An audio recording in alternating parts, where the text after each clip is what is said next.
Shalom Yisrael. It's your brother Darashimant. I'm back with another lesson. This is going to be the next installment of Psalms chapter 18. Before I get started, I want to give all praises, glory, and honor to Yahweh, Ba'ashem Yahushai, Ba'ashem HaKadosh, and double honors to the elders and apostles at Great Millstone for bringing out this truth. Shalom to the hopeful elect, which includes 144,000, and the rest of the elect, including those speckled bird Israelites who are scattered around the world, who may look like the other nations, but are not. And again, this is not a black thing, okay? It's not about skin color. You are who your father is, okay? So this one goes out to the 12 tribes scattered abroad. So we left off at verse 14? So today we're going to pick up at verse 15, all right? So let's jump into it. And it says, Then the channels of water were seen, and the foundations of the world were discovered at thy rebuke, O Yahweh, at the blast, O Yahweh Ba'ashem Yahushai, at the blast of the breath of thy nostrils. Okay? And so, the channels of water, to look at this word channels, it says channel, ravine, hollow bones, figuratively. It's a strong definition. It's containing a tube, also a bed or valley of a stream. Okay, so it's the stream bed, like the bottom of the stream. All right, and so at that time when Yahweh Ba'ashem Yahushai comes back, you got the missiles hitting, you got the chariots, blasting and everything, and so the water is going, be blown back. All right, like think about it. You're going to be able to see, the beds of these rivers, the beds of the streams. Like, think about it. Like, there's going to be tsunamis in the ocean. There's going to be earthquakes. Like, think about it. Like, think about all these missiles hitting, okay, here in Babylon the Great. Like, just envision it, all right? That's what's going to be going on, all right? And the foundations of the world were discovered at thy rebuke. Everything's going to be made bare. That's what he's talking about. Come on. It's going to be hitting. O Yahweh, at the blast of the breath of thy nostrils. All right? And think about it. Okay, you got the lasers coming from the chariots. All right? Like, we looked in 2nd Ezra chapter 13, and I think the last video, about, that sword that's talking about coming out of Yahushai's mouth. Well, that's talking about those lasers that's coming from the chariots. All right? So we can go to Habakkuk chapter 3 and verse 8. And it says, Was Yahweh displeased against the rivers? Was thine anger against the rivers? Was thy wrath against the sea, that thou didst ride upon thine horses and thy chariots of salvation? All right? Because when he come back, it's gonna be on. It's gonna be like, man, what the rivers do? What the mountains do? Ooh, they getting it, Like, just think about that, man. That's something to see. All right, and the prophets, this is just how they wrote it down. All right, they explained it the best way they could. Let's go to Revelation 16 and verse 10. Is it 16 or 15?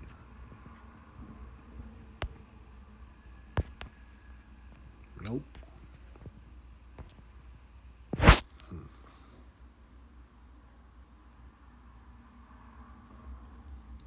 No, it's not verse 10.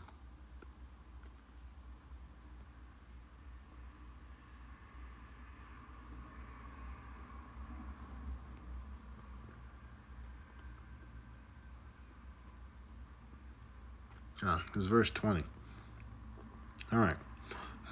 So let's start at verse 17. And the seventh angel poured out his vial into the air, and there came a great voice out of the temple of heaven from the throne, saying, It is done. And there were voices and thunders and lightnings, and there was a great earthquake, such as was not since men were upon the earth, so mighty an earthquake, and so great.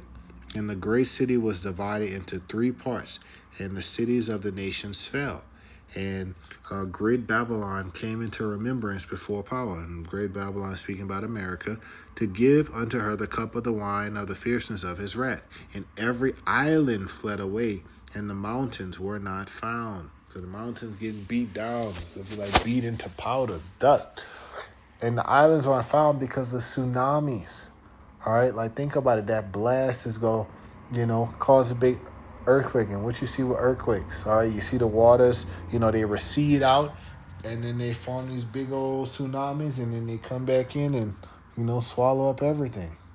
So what you think gonna happen to the coastline? Okay, what you think gonna happen to the rivers? All that water gonna get sucked out, and it's gonna go out into the ocean, and it's gonna form this big swell and come back in like a tsunami. All right, and the islands gonna get smashed to smithereens. All right, and the coast too.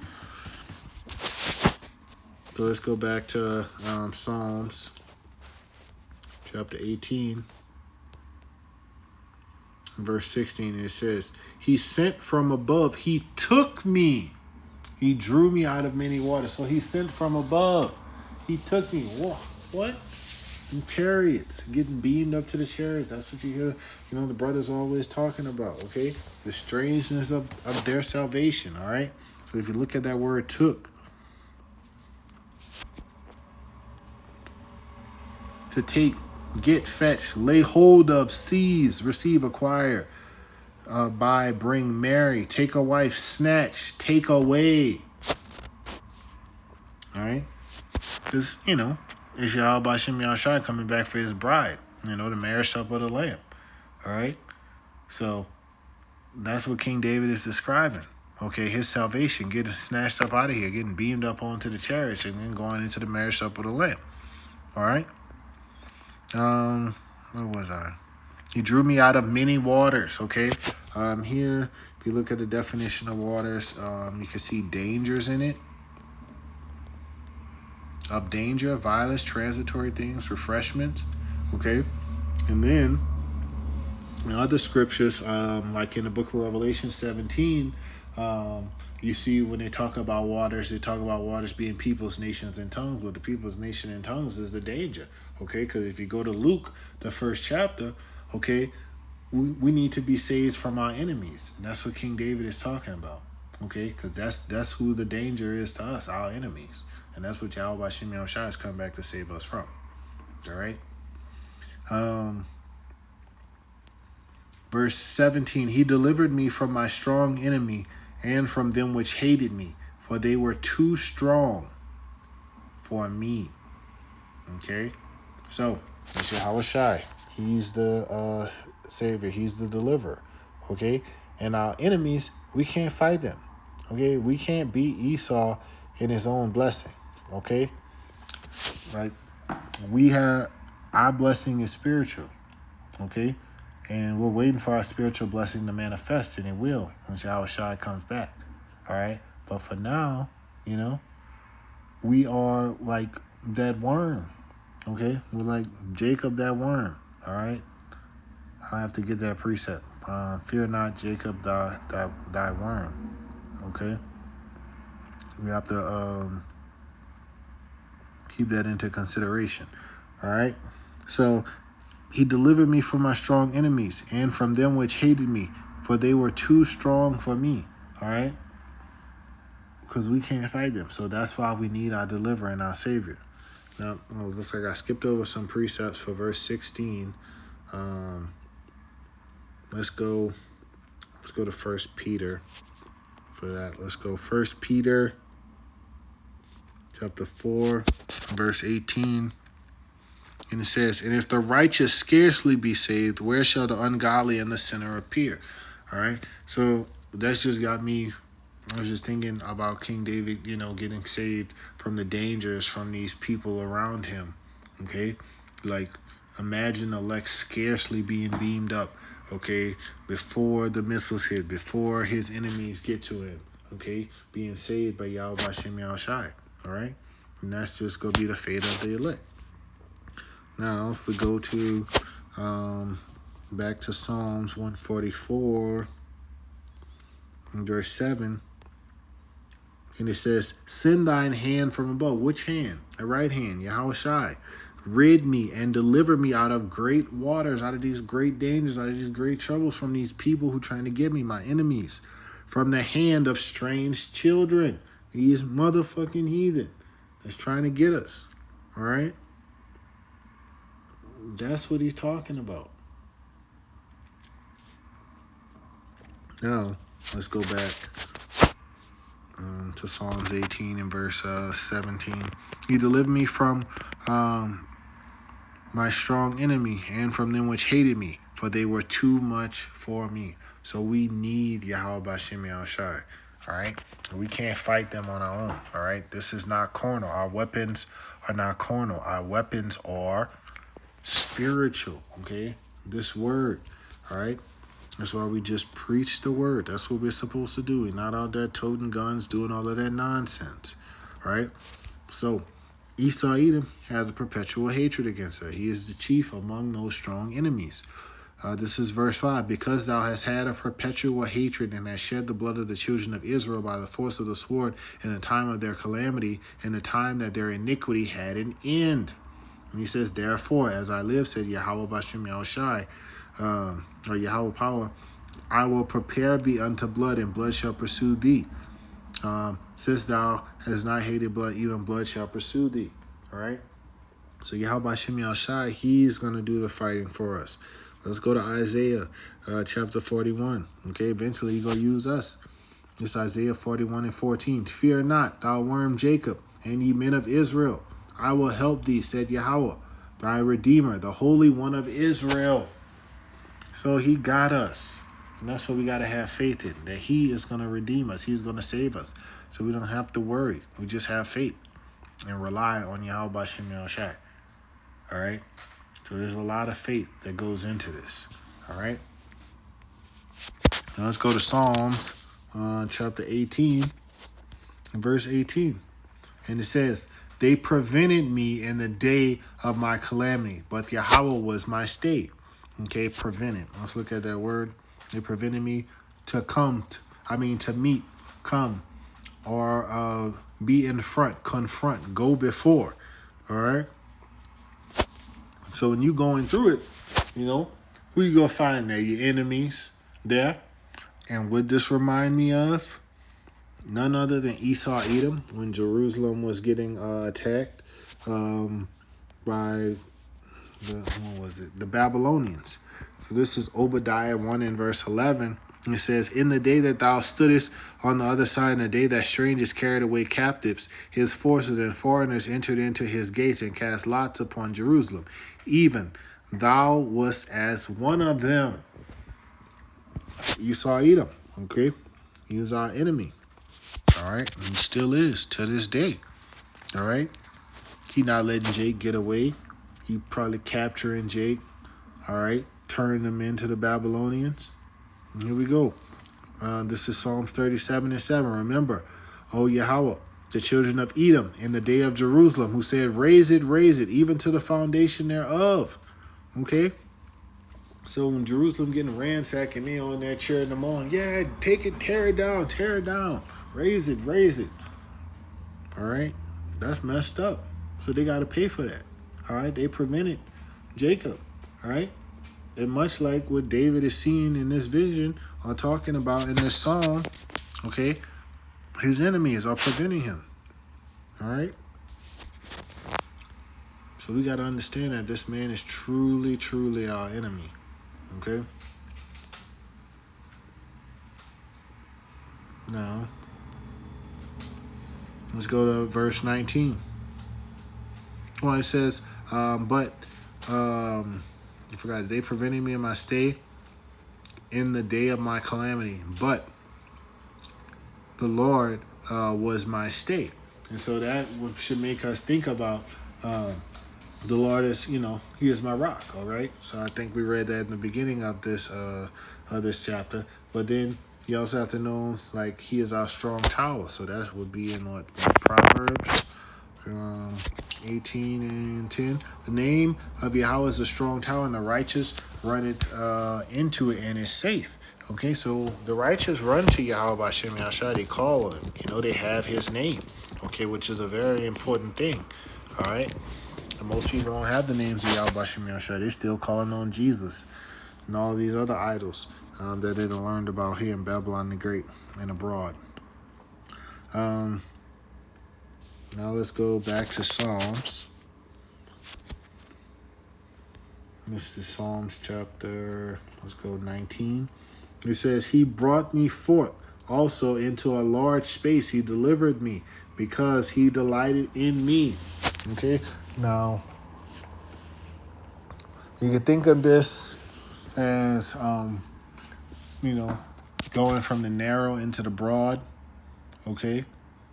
Or thinking about it like, he getting beamed up, into the chariots and thinking about standing on that sea of glass up there. I imagine the fathership to be a large space.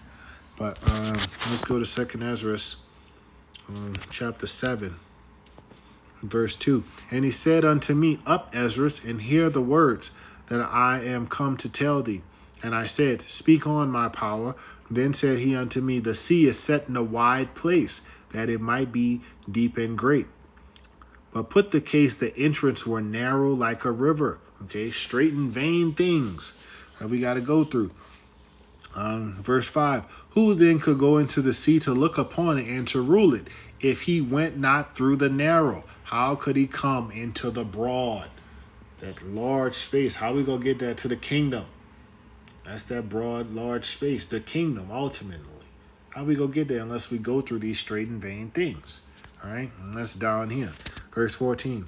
If they that live labor not to enter these straight and vain things, they can never receive those that are laid up for them. So we got to go through these things, okay? And King David, he is seeing him getting into this large space, all right? Into the kingdom, all right? So we know before we get into the kingdom, we getting beamed up into those chariots, you heard me? And it's going to be amazing. So that's when you see people standing on that, in the book of Revelations, when they're talking about standing on that sea of glass. And I'm looking forward to that too. And I hope I'm in that number. This is Psalms chapter 22 and verse 8. He trusted on Yahweh that he would deliver him. Let him deliver him, seeing he delighted in him. Okay? So, we have to have faith in Yahweh Shem Yahushai, all right? Because we delight in Yahweh Shem Yahushai, and he delights in his elect. He delights in us if we're doing the things that we're supposed to do, okay? We put ourselves out there. We make our bodies the living sacrifice. We try to keep his commandments. He delights in those things.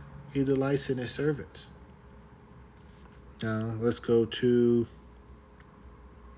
what is it? Psalms 119.